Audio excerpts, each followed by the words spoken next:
I still remember the exact moment the DNA results popped up on my phone, and how a simple Christmas gift idea turned into complete silence at our dinner table. One line changed everything, a family connection that shouldn't exist. Brittany thought she was giving us something fun, something modern, something harmless. Instead, she handed us a truth I spent 68 years trying not to see again. And trust me, I was the only one at that table who understood what those numbers really meant. Let me tell you how a simple Ancestry kit turned into a family investigation I never wanted. Before we go deeper, where are you watching from, and what time is it right now in your country?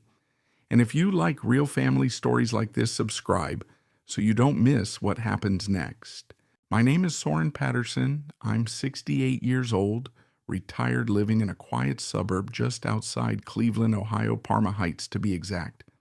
If you've ever been here in December, you know what I mean. When I say the snow doesn't fall here, it just kind of decides to stay.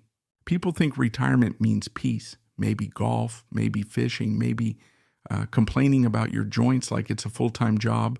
For me, it's mostly mornings with black coffee, afternoons fixing old clocks I don't need to fix, and evenings reading things I probably shouldn't still care about. But I used to work in something very different.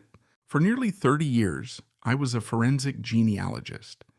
Not the romantic kind you see on TV with dramatic music and dusty libraries.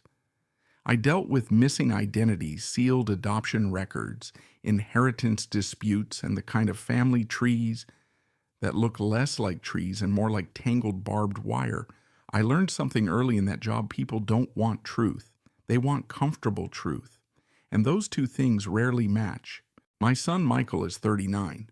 He's an IT engineer, smart, practical, the kind of man who can fix your Wi-Fi faster than he can fix a conversation. He lives about 20 minutes away with his wife, Brittany Patterson. Brittany? Now there's a personality. First time I met her, she shook my hand like she was evaluating an investment portfolio. Not rude, not warm either, just measured. Like she was calculating where I fit into her long-term plan. "Nice to meet you, Mr. Patterson," she said.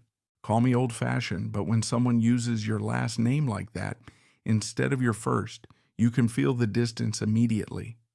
Michael loved her, though, still does. And that's what matters most. At least that's what I used to think. Now, Brittany is the kind of woman who keeps everything organized. Calendars, finances, holiday schedules.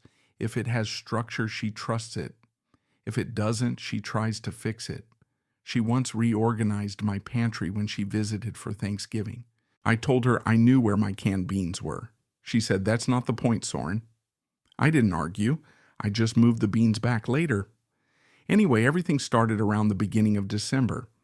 Snow had already started building up outside, turning Cleveland into that gray-white blur it becomes every winter. Brittany came over one evening with a box of gingerbread cookies and an idea that sounded innocent enough. "We should do something different this Christmas," she said. Michael was sitting at the kitchen table scrolling through his phone. I was pretending to be interested in a newspaper article about local road repairs. "What do you mean different?" I asked.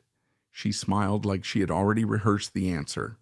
"An Ancestry DNA test for the whole family. It'll be fun. We can see where we really come from." Now I've seen a lot of things in my life. I've seen families torn apart by wills, by property disputes, by secrets that should have stayed buried. But the way she said fun made me pause.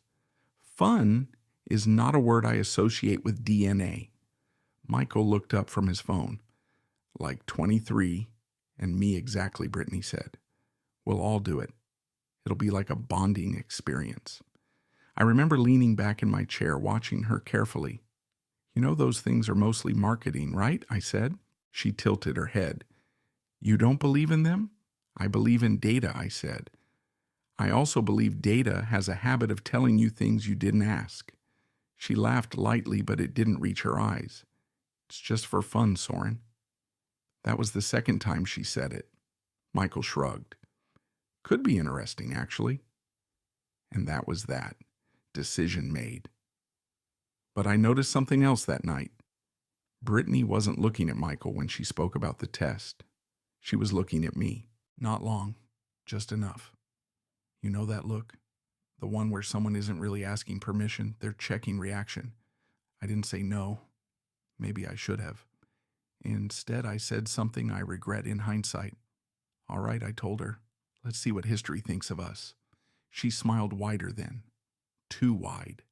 Later that night after they left, I sat alone in my living room with a cup of coffee gone cold and thought about the last time I heard someone so excited about Ancestry data. It was 20 years ago. Back then, I was working on a case involving a sealed adoption file out of Cleveland General Hospital. A case that was supposed to stay closed, a case that, for legal reasons, I was never supposed to fully remember, but I did. And that memory never really left. My phone buzzed on the table, a message from Michael. Mom's excited about Christmas this year. Thanks for going along with it. I stared at the screen longer than I should have. Then I replied, sure. Let's just hope Christmas stays about cookies and not court evidence. He sent back a laughing emoji. I didn't laugh because something in my gut told me this wasn't going to stay simple, not even close. And I was right, but I didn't realize how right until the kits arrived. The packages arrived on a Tuesday morning. I remember because I was halfway through fixing an old mantel clock I picked up from a flea market in Lakewood, and I had just dropped a screw into the most unreachable corner of my workshop. I was already in a mood. Then the doorbell rang. 3 boxes, neatly stacked. Amazon tape wrapped so tightly it looked like it had a personal grudge against cardboard. Brittany stood on the porch behind them wearing her usual, I've already planned the next 3 steps of your life expression. Perfect timing, she said. They just got delivered. Michael followed behind her holding 2 cups of coffee from Dunkin' on West 131st Street. Medium 2 sugars, he said, handing one to me. Figured you'd need it. I needed the screw more, I muttered. Brittany laughed. We're doing this tonight. Family night? That phrase again. Family night, like she was branding it.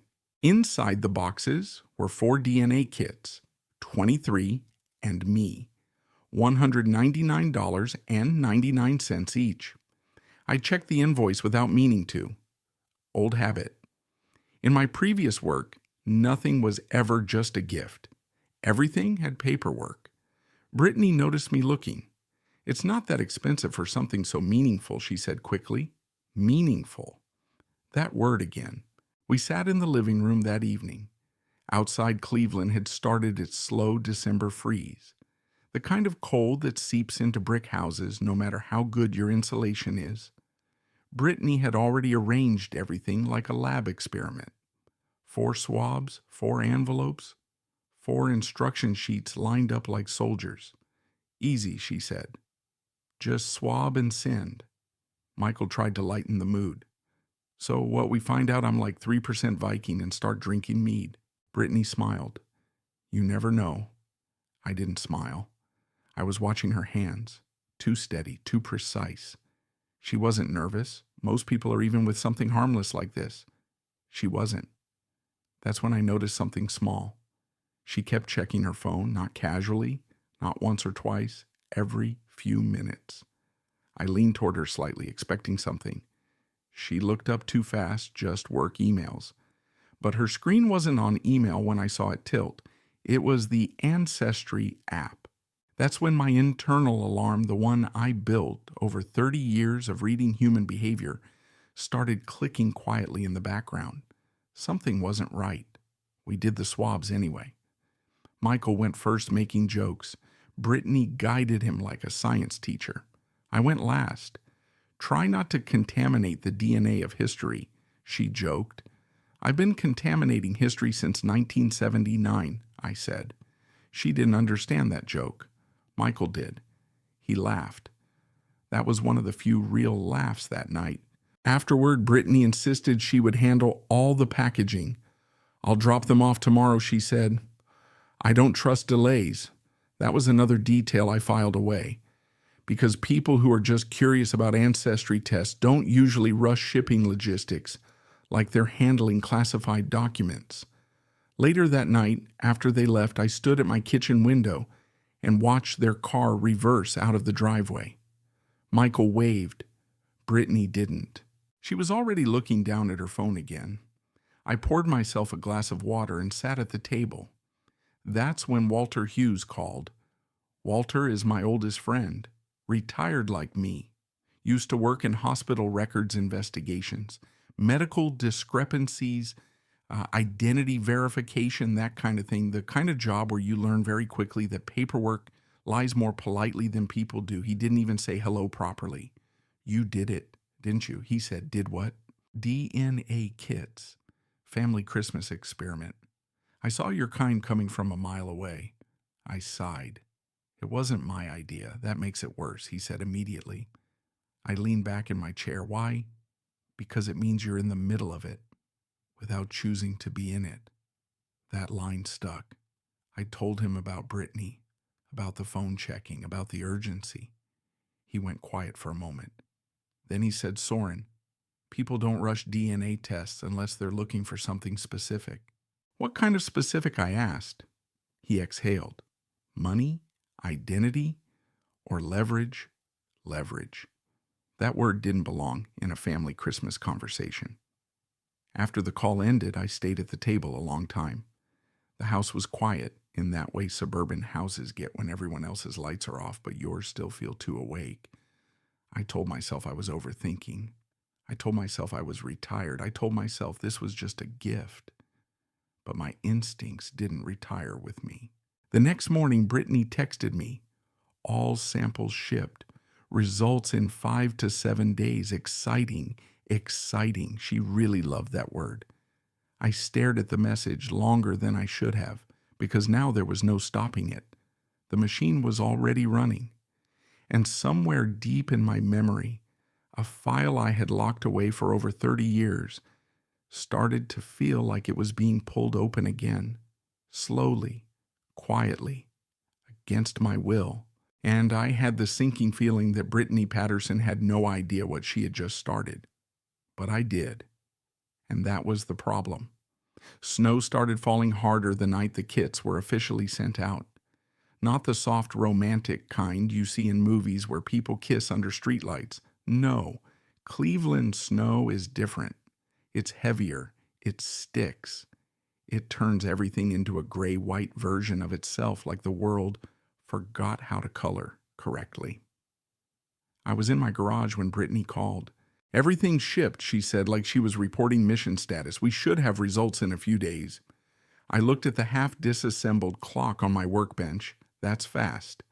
They offer priority processing, she replied immediately. I paid extra. Of course she did. Michael was in the background talking about a software patch for work. Normal noise, normal life. That's what made it feel wrong, because nothing about Brittany's tone matched normal. Why are you so invested in this? I asked gently. There was a pause. Then she laughed. I told you, Soren, it's just fun. Third time, that word again. Fun. I've learned in life that when someone repeats a justification too many times, they're not convincing you anymore. They're convincing themselves. After the call ended, I stayed in the garage longer than I needed to. My hands weren't working on the clock anymore. I was just holding the screwdriver, staring at nothing. Something about this didn't sit right. So I did something I hadn't done in years. I logged into an old system. Back when I worked forensic genealogy cases, we had internal databases, cross-referenced identity records, adoption archives, restricted hospital logs. Most of it was sealed now, but fragments still existed in cached systems if you knew where to look. And I knew exactly where to look. Walter once joked I could find a lost person in a city of 10 million just by listening to paperwork breathe. He wasn't wrong. It took me almost an hour to trace what I needed. Not DNA results yet. That would come later, but metadata patterns, submission timing, user behavior logs. And there it was. Brittany wasn't just curious. She was checking the system every few hours, before results were even ready. That's not normal curiosity. That's anticipation mixed with expectation. I closed the laptop slowly. You're getting too old for paranoia. I muttered to myself, but my gut didn't agree. 2 days later, Michael and Brittany came over for dinner. She brought wine, red, expensive. The label was French, something I couldn't pronounce. Michael brought pizza from Angelo's on West 117th Street because he knew I still refused to trust fancy dinner experiments. We sat in my dining room, the same room where my wife used to set holiday decorations before she passed. Brittany kept looking at her phone again. Michael noticed. Work stuff, just tracking the results, she said quickly. They're not ready yet, I said. I know she replied too fast. I just like to stay updated. Michael laughed lightly. You're really into this DNA thing, huh? She smiled. It's important. There it was again. Important. Not fun this time. Important. I studied her carefully over the rim of my glass. She wasn't relaxed. She wasn't enjoying this like she claimed. She was waiting, anticipating something specific. That's when I noticed something else. She had printed something earlier, a sheet of paper sticking slightly out of her purse. I didn't ask. Not yet. Instead, I told a story about one of my old cases. A woman in 1994 who ordered an ancestry verification for inheritance purposes and accidentally discovered her brother wasn't her brother. Michael laughed nervously. Brittany didn't laugh at all. She just nodded slowly, like she already knew where I was going with that story, and that scared me more than anything else so far. After dinner, Michael went to grab dessert from the kitchen. Brittany stayed behind. For the first time, she put her phone face down on the table. Soren, she said quietly. That tone change got my attention immediately. Yes, you used to work with identity cases, right? I nodded slowly. Yes, adoptions, records, that kind of thing. My stomach tightened slightly. Yes? She leaned in just a little. Then you understand how things get hidden? That word again, hidden? I stared at her for a long moment. You're not asking about genealogy anymore, I said. She smiled faintly, but it wasn't a warm smile. It's just interesting, she said. That was a lie. And I think she knew I knew. Michael returned with plates of cake, completely unaware of the temperature drop in the room. But I was no longer thinking about cake. I was thinking about timing, about urgency, about the way she checked her phone, about the way she reacted when I mentioned adoption cases, and about a file I had sealed away in my memory for over 30 years, a case from Cleveland General Hospital, a case involving a newborn, a missing record, and a decision that was never supposed to be revisited. That night after they left, I sat alone in my living room. The house was quiet except for the old radiator ticking like it was counting something down. I opened my laptop again, and I did something I had promised myself I would never do again. I searched a name I hadn't spoken in decades. Evelyn Carter. The screen loaded slowly, and when it did, I felt something I hadn't felt in a very long time.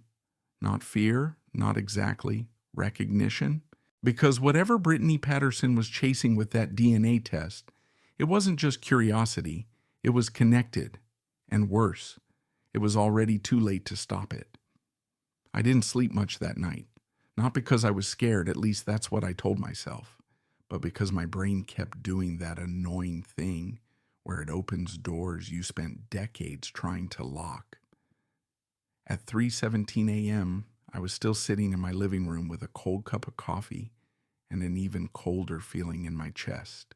The name Evelyn Carter wasn't just a memory, it was a file. And files in my world never stay dead. I opened my old encrypted archive on the laptop again. The interface looked ancient because it was. This wasn't cloud storage and sleek apps. This was the kind of system built when people still trusted passwords like Family123 wasn't a disaster waiting to happen. I typed in what I knew. Case reference fragments. Hospital location, year 1987, Cleveland General Hospital. The screen paused. Then it loaded. And there it was. A partially redacted adoption-linked identity case. I leaned back slowly. "You've got to be kidding me," I whispered, because I remembered this case. Not in pieces, not vaguely. I remembered it the way you remember a scar that never quite faded. Back then, I wasn't retired. I was still working with a small forensic genealogy team contracted to verify missing birth records for legal disputes. Mostly inheritance cases, sometimes identity corrections, once in a while something darker. This one was supposed to be routine, a sealed adoption verification for a newborn girl, Evelyn Carter. No complications, no cross-references, no follow-ups, except there were follow-ups. Always are. I scrolled deeper into the archived notes, and then I saw it. A line I had written myself nearly 38 years ago. Subject: shows inconsistent maternal linkage markers. Record integrity questionable. I felt my stomach tighten slightly. That was my professional way of saying something doesn't add up, and I'm not supposed to ask why. Back then, asking why could end your career, or worse, your access. I closed my eyes for a second, and then I thought about Brittany Patterson, her obsession with timing, her insistence on tracking the DNA results minute by minute, her question about adoption records, and suddenly the pieces stopped being scattered. They started lining up. I muttered to myself, "No, that's not possible," but I've learned something important in life. When professionals start saying not possible, it usually means they haven't finished reading the evidence yet. I pulled up the DNA kit system again. Results weren't fully published yet, but partial genetic markers were already processing. That's how these systems work: stage data, release probability mapping, early correlation flags. And there it was, a faint but undeniable overlap pattern. Not direct, not obvious, but enough to trigger a flag in someone like me. Shared lineage probability, unexpected secondary relation. I stared at the screen for a long time. Then I said something I don't say often. Oh no, because now I understood what Brittany was doing. And worse, I understood what she might accidentally uncover. At 9:42 a.m., my phone rang. Walter Hughes. Of course. He didn't even say hello properly. "You look like hell," he said. "I feel like paperwork from hell," I replied. That bad, I told him everything. Or at least everything I could say without making it sound insane. There was a long silence on the other end. Then Walter said, "You activated a sleeping problem. That's not comforting. It's not meant to be." I stood up and walked to the kitchen. My coffee machine was making noises like it had opinions about my life choices. "What are you thinking?" I asked. Walter exhaled. "I'm thinking your daughter-in-law didn't just order a DNA test." I paused. She initiated a chain reaction. That phrase hit harder than it should have, because it implied intent. And Brittany didn't feel like someone acting with full intent anymore, more like someone pulling a thread without realizing the sweater was attached to a body. Later that afternoon, Walter met me at Bob Evans on Brook Park Road. Yes, that Bob Evans.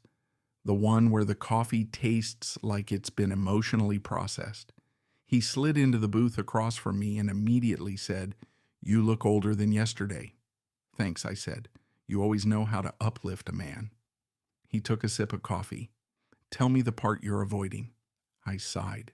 "The overlap marker connects to Evelyn Carter." Walter stopped mid-sip. "That's not funny. I'm not joking."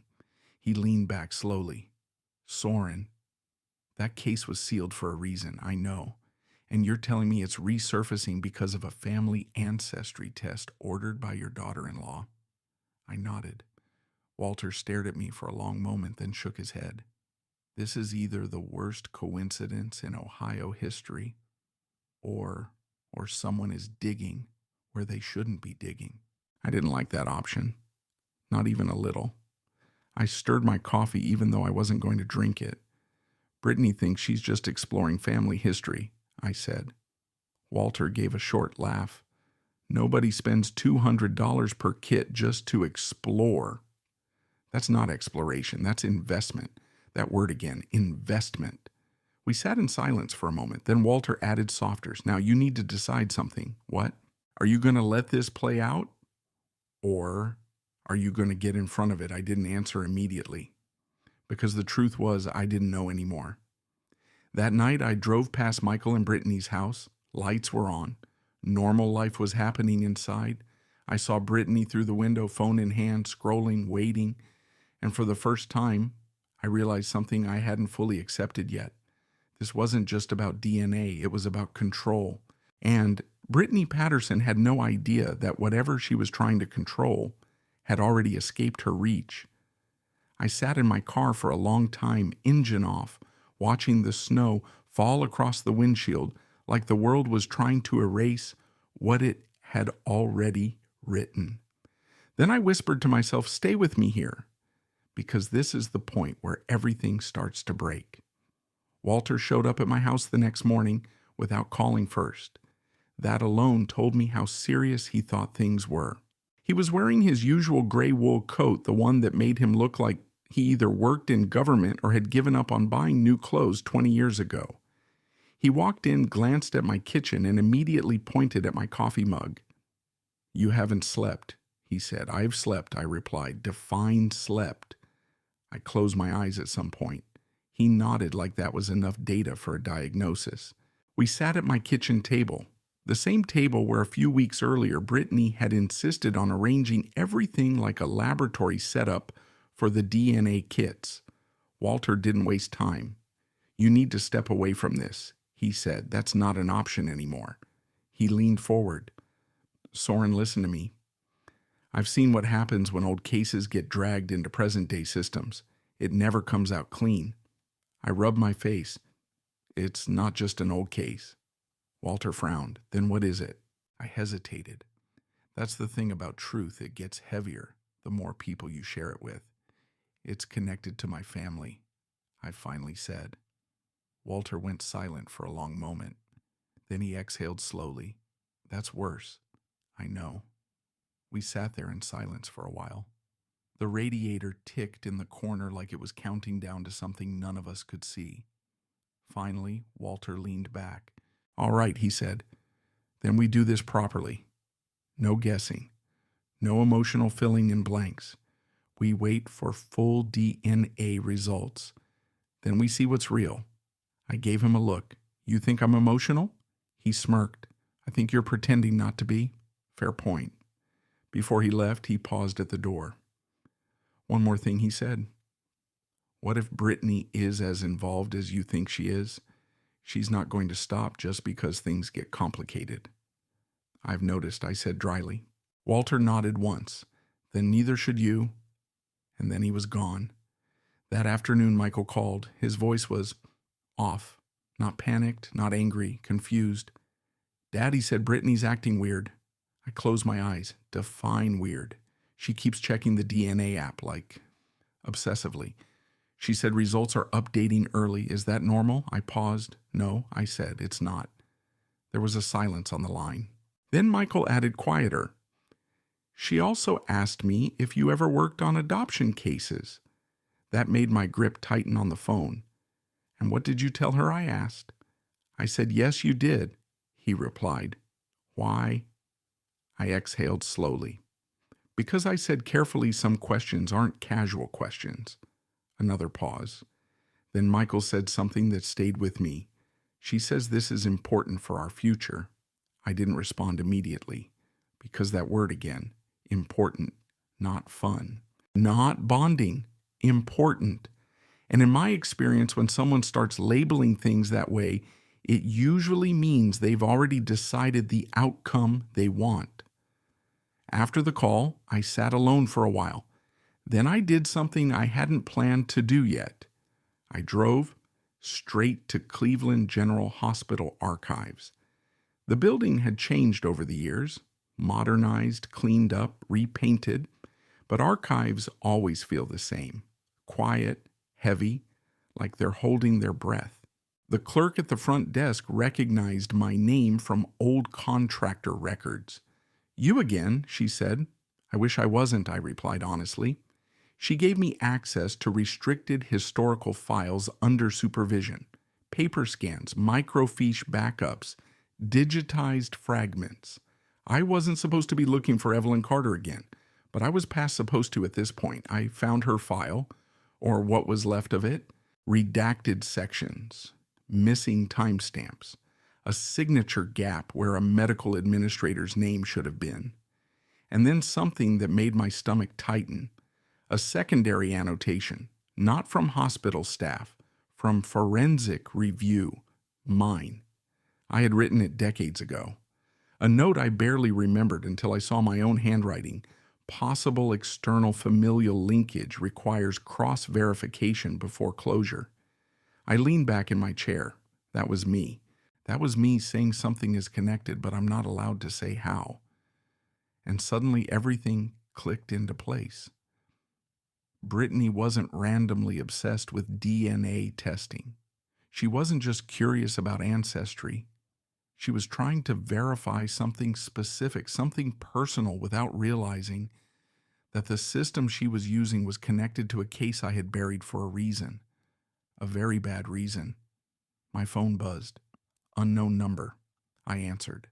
Silence at first. Then Brittany's voice. Hi, Soren. I didn't respond immediately, because hearing her voice like that, calm, controlled, changed the entire weight of the situation. How did you get this number? I asked. I asked Michael, she said simply. Of course she did. I think the results are coming in earlier than expected. She continued. My stomach tightened. That's not how the system works, I said. I know, she replied. But something is showing up already. I closed my eyes. Where are you right now? I asked. At home. Michael wasn't there. I could hear it in the background. Too quiet, too structured.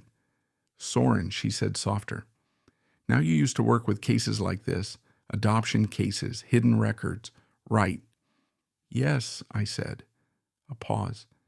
Then she said the sentence that changed everything.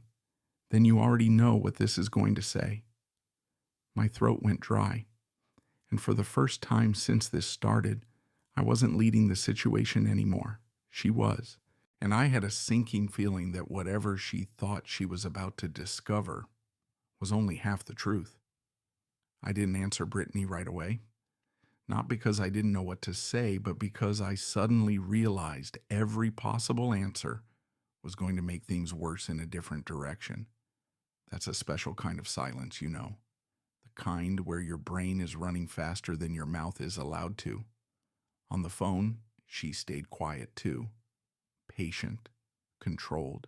That alone told me more than her words ever could. Finally, I said, Brittany, what exactly are you seeing? A pause. Then she replied, a relationship match that doesn't make sense. My hand tightened around the phone. There it was. The moment I had been trying to delay since the first DNA kit arrived on my porch. What kind of match? I asked carefully. She hesitated. I don't want to say it over the phone. Of course she didn't. People never want to say the dangerous part out loud, as if silence can soften reality. I'll come over, I said. No, she replied immediately. That surprised me. I leaned back slightly. Why not? Another pause. Then she said something that made my chest go cold, because Michael doesn't know yet. So that was it. This wasn't just curiosity anymore. This was containment, controlled information, selective truth. I said quietly, Brittany, what did you do? Her voice stayed steady. I didn't do anything. I just followed the data. That phrase again, the data. People love saying that when they want to avoid responsibility for interpretation. I need you to listen to me very carefully, I said. She didn't respond. So I continued. DNA tests don't tell stories. They suggest probabilities. If you don't understand the context, I understand context, she cut in. That was the first time she interrupted me, and it told me something important. She wasn't asking anymore. She was confirming. There was a soft sound on her end. A chair, maybe. A movement. Then she said quieter, Soren, I think this connects me to someone in your past work. My stomach tightened again. I think I already know I said. Silence. A long one this time. Then she asked, "Why didn't you ever talk about Evelyn Carter?" That name hit the air like a dropped glass. I closed my eyes. So it was confirmed. She had seen it, or at least a version of it. I stood up and walked slowly toward my kitchen window. Outside, Cleveland was doing what it always does in winter, gray sky-tired streets, snow that looked more like memory than weather. "Brittany," I said, finally, "you need to stop looking at partial results." "I'm not looking at partial results," she replied. "I'm looking at a confirmed match." My throat went dry. That shouldn't have been possible yet. Unless she had access beyond standard consumer data. "Where are you getting this information?" I asked sharply. A pause. Then she said, "I have access to the full breakdown through the shared family link." That made no sense. Unless she had linked accounts early, unless she had forced system synchronization, unless she had done something I strongly suspected she didn't fully understand. "You should not be seeing full relational mapping yet," I said. "Well, I am," she replied. And for the first time, I heard something else in her voice. Not confidence, not control. Something closer to fear trying to disguise itself as certainty. "I need you to tell me the truth," she said. I let out a slow breath. "There's more than one truth," I replied. "That's not an answer." "No," I said. "It's the only honest thing I've said all day." There was a long silence. Then she said something quieter. "I think Michael might be related to someone he shouldn't be related to." That line stopped everything inside me. I sat down at my kitchen table, slowly, carefully, because suddenly this wasn't just about a past case anymore. This was about my son. "Say that again," I said. I think she repeated slower this time that the DNA is showing a connection between Michael's family line and Evelyn Carter's biological record. I closed my eyes, not out of surprise, out of confirmation, because now everything I had been avoiding was standing directly in front of me, and worse. Brittany didn't understand what she was actually seeing. She thought she had discovered something simple, but DNA doesn't just reveal relationships. It reveals history that people tried very hard to separate. I spoke carefully. "Brittany, listen to me. I am listening." "No," I said. "You're reacting. There's a difference." Silence. Then she whispered, "Then explain it." I looked out the window again, and for the first time since this began, I felt the full weight of what I had been carrying alone for decades. "You're seeing a connection," I said slowly, "but you're not seeing the reason it exists." A pause. "What reason?" she asked. That was the dangerous question, because once I said it out loud, there was no way to take it back. I exhaled. "Because Evelyn Carter was never supposed to be fully disconnected from my work," I said. Silence. Heavy silence. Then Brittany said something I didn't expect. "So you knew."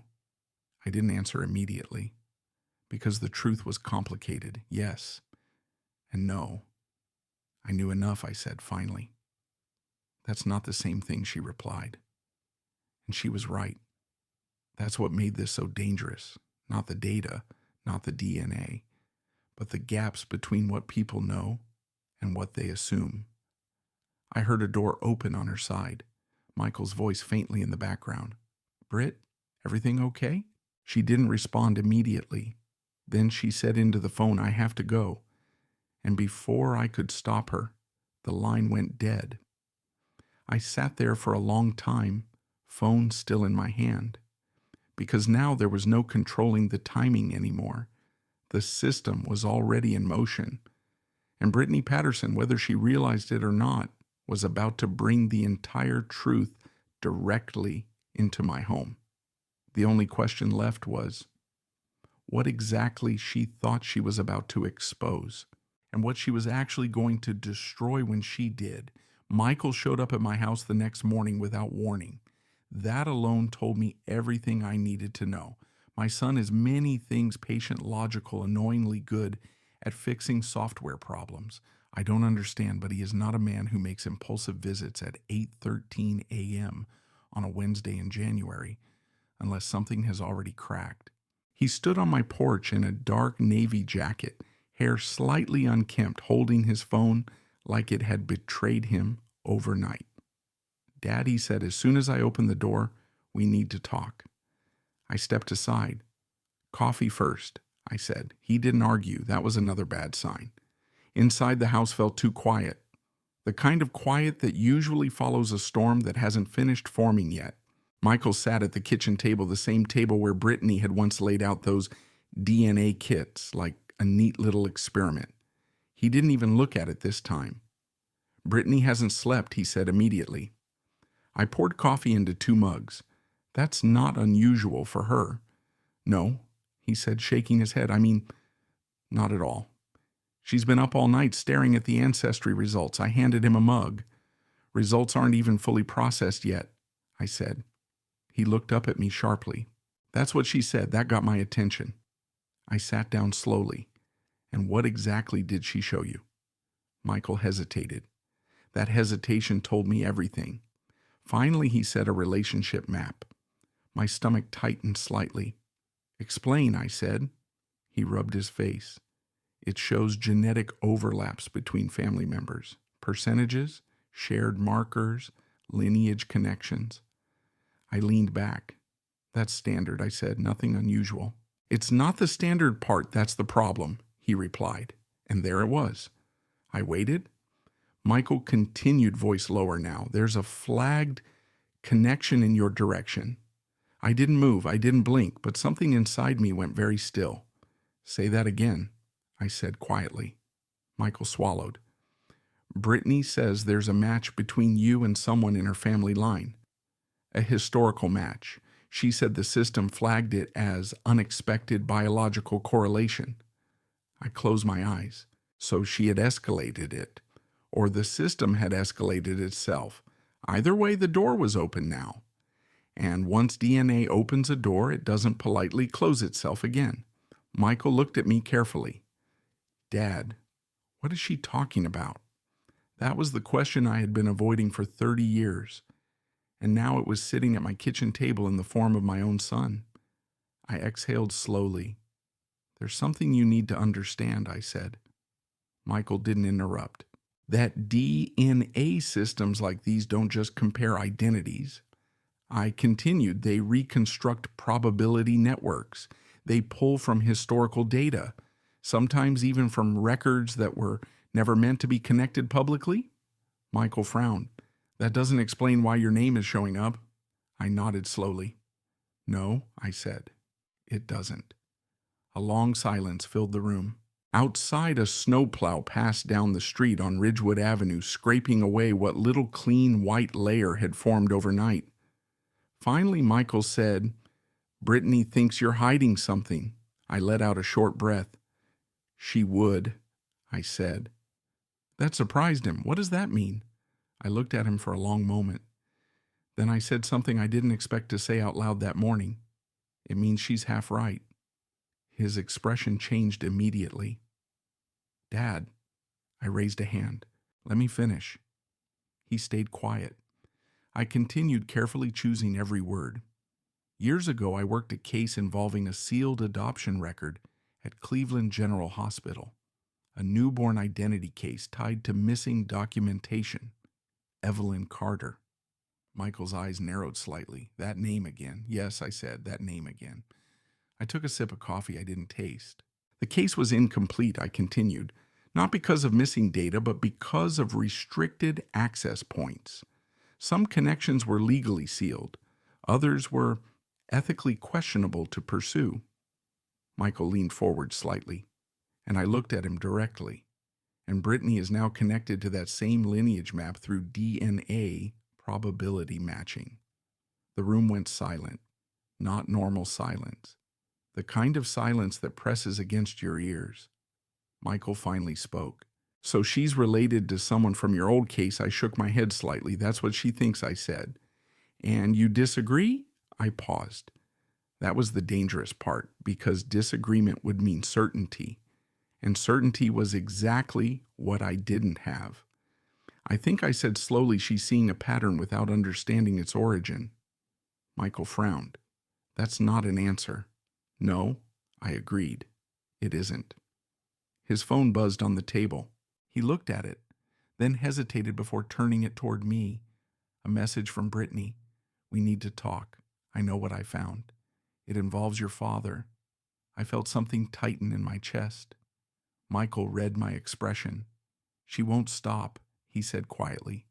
I nodded once. "No," I said, "she won't." Because Brittany Patterson had already crossed the point where curiosity ends and conviction begins, and conviction doesn't wait for permission. Michael stood up abruptly. "I'm going to her," he said. I stood up too. "Michael." But he shook his head. "I need answers, Dad." That line hurt more than I expected, because I realized in that moment that I wasn't the only one being pulled into this. I was just the oldest piece of it. And now everything else was starting to move. Before he left, I said quietly, "Be careful what you ask her." He paused at the door. Why, I looked at him. "Because she's already convinced she's found the truth," I said. "And people like that don't ask questions anymore. They present conclusions." He didn't respond. Then he left, and I stood alone in my kitchen staring at the empty chair across from me for a long time, because I had the feeling that whatever Brittany was about to reveal was no longer just about ancestry. It was about rewriting the entire structure of what my family believed it was. And I wasn't sure any of us were ready for what came next. I knew something was wrong the moment I saw Michael's car still parked outside Brittany's house. Engine off. Door slightly crooked, like it had been opened and closed in a hurry. It was 2:46 p.m. in Cleveland, and the sky looked like it had forgotten what color it was supposed to be. I didn't even lock my house properly when I left. Some instincts don't wait for politeness. By the time I stepped onto Brittany's porch, I could already feel it, the pressure in the air, when a conversation has already passed the point of being a conversation. It becomes something else, a breaking point. Before I could knock the door open, Michael stood there. His face wasn't angry. That would have been easier. He looked emptied, like someone had taken a piece of certainty out of him and left the rest behind. "Dad," he said quietly, "you need to come in." I stepped inside. The living room was too bright, curtains pulled back, snowlight bouncing off everything like the house was trying to hide nothing. And there she was, Brittany Patterson, standing near the coffee table, phone in one hand, laptop open, and on the screen, a genetic map, not simplified, not friendly, the full Ancestry network visualization, lines, percentages, colored nodes connecting people like threads in a web that didn't care who it hurt. She didn't look at me when I entered. She was focused on the screen like it had just told her the meaning of life. "I got the final correlation update," she said. Her voice was calm, too calm. Michael stepped in behind me. "What does that mean?" he asked. Brittany finally looked up, and I saw it in her eyes. Not joy, not shock, certainty. "I know what this is," now she said. I felt my stomach drop slightly. "Brittany," I said carefully, "you need to stop interpreting. I'm not interpreting." She interrupted. That was the second time she cut me off. And this time, she didn't hesitate. She turned the laptop toward us. "Look at the match confidence," she said. Michael stepped closer. I stayed where I was, because I already knew what I was going to see. And I was right. The system was showing a statistically significant relationship cluster between Michael Patterson, Brittany Patterson, and a historical genetic linkage tied to Evelyn Carter's archival record. Michael frowned. "I don't understand this," he said. Brittany spoke immediately. "It means there's a shared biological connection through your father." The room went silent. Michael turned slowly toward me. "Dad?" I raised a hand. "Don't," I said softly. "Not yet." Brittany didn't wait. She kept talking. I cross-checked the hospital archive fragments, she said, and I found matching metadata between Evelyn Carter's sealed record and Soren's old forensic case logs. She looked at me directly now. You knew her? She said. Not a question, a statement. Michael's head snapped toward me. That was the moment everything shifted, because now it wasn't about data anymore. It was about belief. I worked on her case, I said carefully. Brittany nodded quickly. Exactly. And now the DNA links you to the same lineage cluster. Michael shook his head. That doesn't mean what you think it means. But Brittany was already past that point. I think it does, she said. She stepped closer to the table. Michael, listen to me. This isn't random. These patterns don't appear by accident. I finally spoke. Brittany, I said firmly, you are looking at partial reconstruction data. You are treating probability clusters as identity confirmation. She turned sharply. And you're telling me it's coincidence that word landed heavy. Coincidence. The easiest lie in the world when you don't want to dig deeper, but also the most dangerous assumption in my field. I exhaled slowly. No, I said. I'm telling you it's incomplete. She laughed once. A short, sharp sound. Incomplete, she repeated. Soren, the system is showing over 97% lineage correlation between archived hospital data and your genetic marker. Michael looked between us. Dad, is that true? I didn't answer immediately, because the truth wasn't that simple. Finally, I said yes, but it doesn't mean what she thinks it means. Brittany stepped forward again. Then explain it, she demanded. And this was it, the moment I had been trying to avoid for decades. I looked at both of them, at my son, at my daughter-in-law, at the life I had tried to keep stable. And I realized something very simple. There was no more stable version left. So I spoke. Evelyn Carter, I said slowly, was part of a sealed identity case tied to systemic record displacement in the late 1980s. Brittany's expression sharpened. Michael stayed silent. I worked on verifying lineage integrity, I continued, but parts of the system were compromised, records were rerouted, identities were reassigned. Brittany's voice dropped. So she wasn't who she was supposed to be? I shook my head slightly. That's not the right question, I said. Michael frowned. Then what as I looked at him?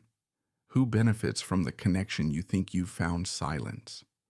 That question changed the room, because suddenly Brittany wasn't just showing data anymore.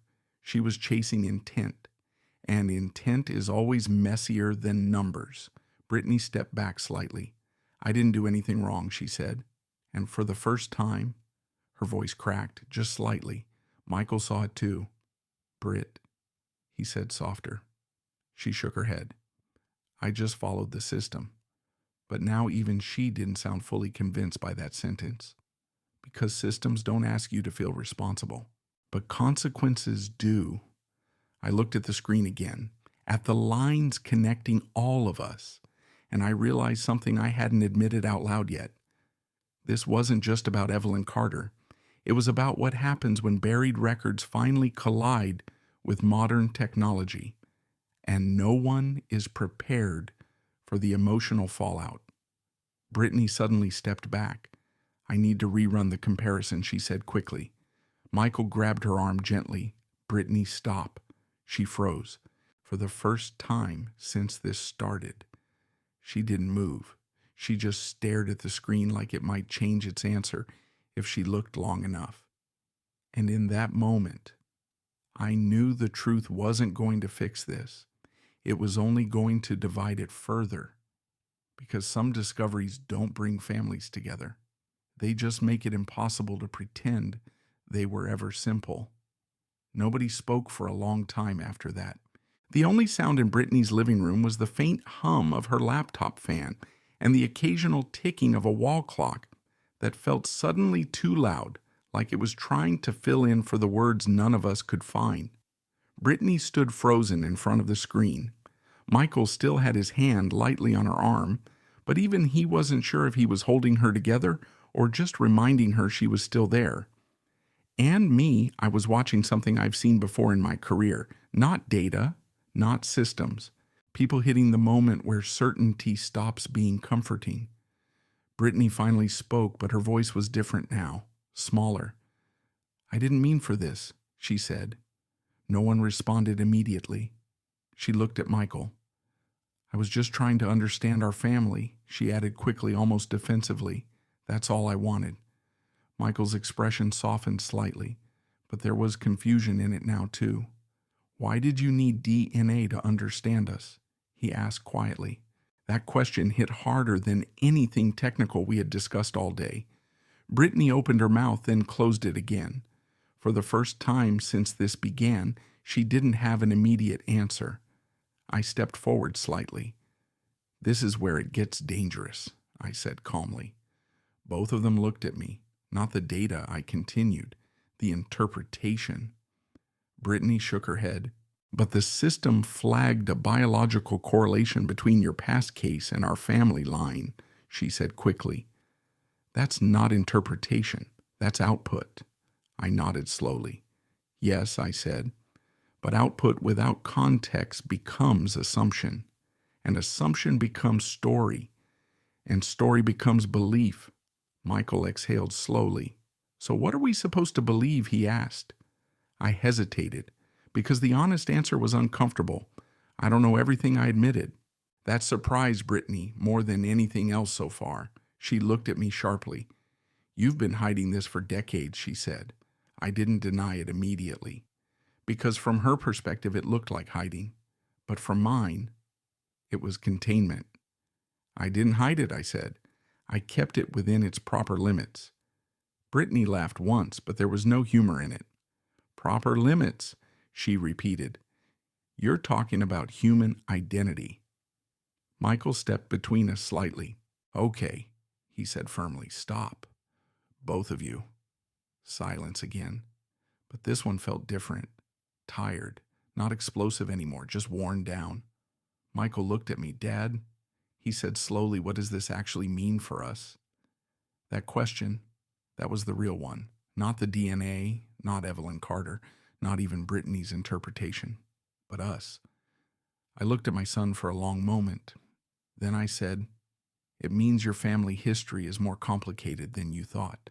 Brittany interrupted immediately. "It means we may be biologically connected to something unresolved from his past work." Michael turned toward her. "Or it means the system is wrong," he said sharply. Brittany froze. That possibility hadn't seemed to occur to her as strongly until he said it out loud. I stepped closer to the table. "Both of you are missing something important," I said quietly. They looked at me. "This kind of system doesn't create truth," I continued. "It reveals patterns. But patterns are not conclusions. They are starting points." Brittany's voice dropped. "Then what is the starting point here?" I hesitated, because I could feel the weight of what I was about to say. "The starting point," I said slowly, "is that Evelyn Carter's case was never fully resolved because the records around her identity were fragmented by external interference."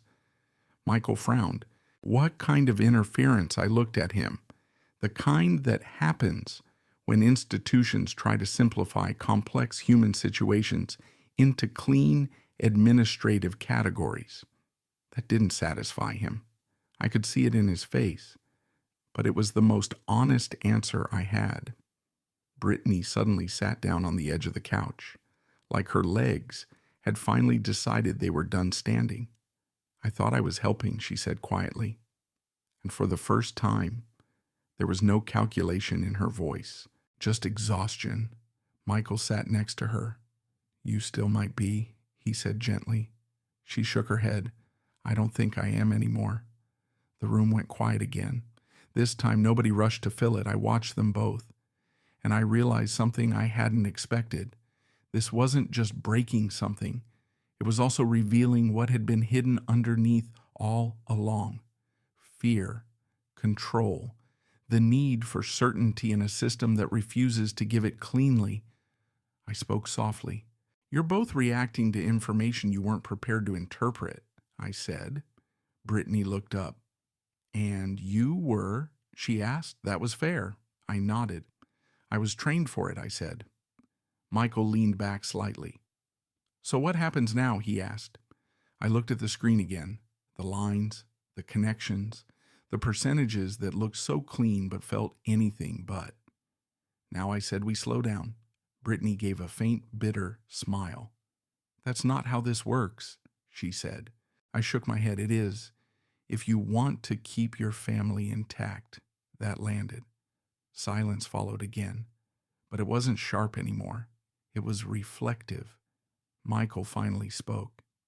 I don't want to lose either of you, he said quietly. Brittany looked at him, and for the first time since this began, I saw something real in her expression. Not certainty, not control, but fear of consequence. I didn't want this to happen, she said again softer. I believed her this time. Not because the data said so, but because people don't usually fake exhaustion that deep. I stood there for a moment longer. Then I said, we're going to step away from the system for now. Brittany frowned slightly. And just ignore it. No, I said. We're going to stop treating it like it already knows the answer. Michael nodded slowly. That makes sense, he said. Brittany didn't respond immediately. Then finally she closed the laptop. The screen went dark. And for the first time all day, the room felt quieter in a different way. Not tense, not explosive. Just unresolved. As I stepped toward the door, I paused, because I knew something important. This wasn't finished, not even close. But sometimes the only way to prevent damage is to stop feeding the machine that creates it. I looked back at them one last time and said quietly, some truths don't arrive to solve things. They arrive to test what you're willing to lose. Then I left the house. And behind me the silence stayed. But it was no longer empty. It was waiting. I didn't go home right away after leaving Brittany's house. Instead, I drove without a destination, letting Cleveland's winter streets blur past my windshield, like unfinished thoughts I didn't want to organize yet. Snow was falling again, not heavy, not light, just persistent enough to remind you that the world keeps moving, even when your life refuses to make sense. I ended up parked near Edgewater Park, looking out at Lake Erie, frozen, silent, flat like it had decided not to argue with the sky anymore. That felt familiar. My phone had been buzzing since I left, but I ignored it. Michael, Brittany. A few unknown calls I assumed were Walter trying to sound concerned without admitting he was worried. I needed distance first, not answers. Distance. Because answers I had learned over a lifetime of working with broken identities and sealed histories are rarely clean. They come with attachments, consequences, side effects no one warns you about in advance. By the time I finally answered Walter's call, my hands were cold. You're avoiding me, he said immediately. I'm thinking, I replied. That's worse. I almost laughed. Probably. He sighed on the other end. What happened? So I told him. Not everything. Not yet. But enough. The confrontation. The DNA map. Brittany's certainty. Michael caught in the middle. When I finished, there was a long silence. Then Walter said, so she shut it down for now, I said. Smart move, he replied.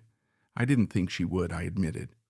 That's because you're thinking like someone who understands systems, Walter said. She's thinking like someone who wants closure. That word stayed with me after the call ended. Closure. People love that word. It sounds clean, final. Like a door locking gently instead of slamming shut. But life rarely offers closure. It offers continuation with reduced clarity. I sat there watching the lake for a while longer before driving back. When I got home that night, the house felt different. Not physically. Same walls, same quiet ticking radiator, same old chair I always sit in when I pretend I'm not thinking about anything important. But something had shifted. I noticed it immediately. The absence of noise, not silence. Absence. There's a difference. On my kitchen table was a single envelope. No stamp, no return address. Just my name, Soren Patterson. Michael's handwriting.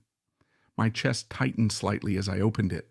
Inside was a printed sheet, a simplified version of the DNA relationship map, and a note. Dad, I don't know what's true anymore, but I know you wouldn't let this destroy us if there was another way. Please don't disappear into this alone. I sat down slowly. That hit harder than any accusation Brittany had made, because it wasn't suspicion. It was trust trying to survive confusion, and trust once shaken doesn't rebuild quickly. It either fractures or hardens. I folded the note carefully and placed it back on the table. Then I did something I hadn't done since the beginning of all this. I reopened the archive, not to find answers, but to finally accept what I had been avoiding. Evelyn Carter's file loaded slowly, redacted sections, broken metadata, fragmented identity mapping from a time when record systems were transitioning from paper to early digital storage. I read everything again, but this time I didn't read it as a professional. I read it as someone connected to it, and that changed what I saw. Because beneath all the missing data, one thing was consistent: a pattern of separation, not accidental, systematic, and somewhere inside that structure, my old notes still existed, my conclusions, my warnings, the parts I had buried not because they were wrong, but because they were incomplete in a way that could never be safely resolved. I leaned back in my chair, and for the first time in days I allowed myself to admit something simple. Brittany wasn't wrong to see connection. She was wrong to assume connection meant conclusion. That's where everything fell apart. The phone rang again. This time I answered immediately. Michael. His voice was quieter than before. Dad, he said. Yeah, Brittany wants to run one more analysis. I closed my eyes. Of course she did. But she said she won't do it without you, he added. That surprised me. I sat up slightly. What kind of analysis? I asked. Full lineage reconstruction, Michael said. She thinks there's a missing link in the data, something the system didn't show us the first time. I exhaled slowly. She's right about one thing, I said. What's that? There is always missing context, I replied. A pause. Then Michael said, Are you going to help her? That was the question. Not technical, not scientific, personal. I looked around my quiet house, at the empty chair, at the old clock I still hadn't finished repairing. Then I thought about Brittany, not as a problem, not as a threat, but as someone who had stepped too far into something she didn't fully understand, and about my son, standing in the middle of it, trying to hold both truth and family at the same time. I will, I said finally, but on one condition. What Michael asked quickly. That we stop treating the result like it already knows who we are. There was a pause. Then he said, I don't know if she'll agree to that. I nodded to myself. She doesn't have to agree, I said. She just has to slow down. 2 days later, we met again. This time, no urgency, no confrontation. Just 3 people sitting around a kitchen table trying to make sense of something none of us fully owned anymore. Brittany didn't look like she had slept properly, but she looked different too, less certain, more human. She placed her laptop on the table but didn't open it immediately. I don't want to be wrong, she said quietly. I nodded. That's a good place to start, I replied. Michael sat between us, watching carefully like he was afraid the room might tilt again at any moment. Brittany looked at me. Can you tell me what I'm missing? She asked. I hesitated. Then I said context. She frowned slightly. That's not data, she said. No, I agreed, it never is. And for the first time since this began, she didn't argue. She just listened. I opened the laptop slowly, not to reveal a conclusion, but to show the gaps, the missing records, the assumptions built into systems that were never designed to carry emotional weight. As I spoke, I watched something shift in her expression, not sudden understanding, but something quieter, recognition that certainty had limits, and that those limits mattered. Michael reached across the table and gently took Brittany's hand. No words, just grounding. And I realized then that this wasn't about solving the mystery anymore. It was about preventing it from destroying what remained of the people standing in it. Later that night, after they left, I sat alone again. But the silence didn't feel like absence anymore. It felt like repair in progress, not complete, not perfect, just ongoing. And maybe that's what truth really is, not an ending, but a responsibility you carry forward carefully enough not to break what's still standing. I looked at Michael's note again, then at the closed laptop, and I said quietly to myself, we're not done, but we're still here. And for now, that had to be enough. If there's one thing this whole situation taught me, it's that truth doesn't arrive neatly packaged. It arrives in fragments, data points, memories, assumptions, and asks you to assemble it while your emotions are still in the room, arguing with each other. DNA can show connection, but it cannot define meaning. Systems can reveal patterns, but they cannot understand consequences.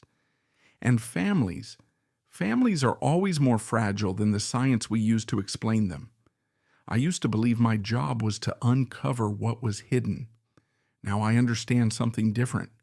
Sometimes the real responsibility is deciding how much truth people can carry without losing each other in the process. And sometimes slowing down is not avoidance, it's protection.